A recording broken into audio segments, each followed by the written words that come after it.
చేతులెత్తి ఆమేన్ చెప్పండి గట్టిగా. భాషలు మాట్లాడండి గట్టిగా.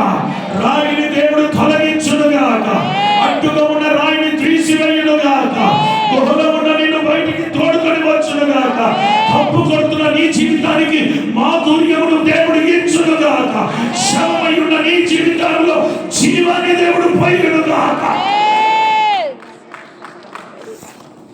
నువ్వు ఇప్పుడు గుహలో నుండి బయటికి రావాల్సిన సమయం. గుహలో నుండి బయటికి ఇప్పుడు గుహ దగ్గరికి వెళ్తే శవాన్ని చూసి యేసయ్య మూలుగుతున్నాడు. ఎందుకంటే దాని మీద ఏముందమ్మా? రాయి తీస్తున్నాడు, శవంలోకి జీవాన్ని పోస్తున్నాడు. జీవమైన ఆ లాజరుని చూడడానికి ప్రజలు వచ్చిరి.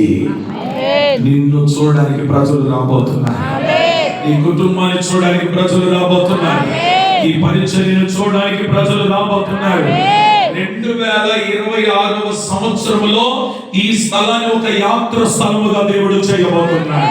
ప్రజలు చూడడానికి వచ్చుదురుగాక, అనుభవించడానికి వచ్చుదురుగాక, కార్యాలు పొందుకోవడానికి వచ్చుదురుగాక, స్వస్థతలు పొందుకోవడానికి వచ్చుదురుగాక,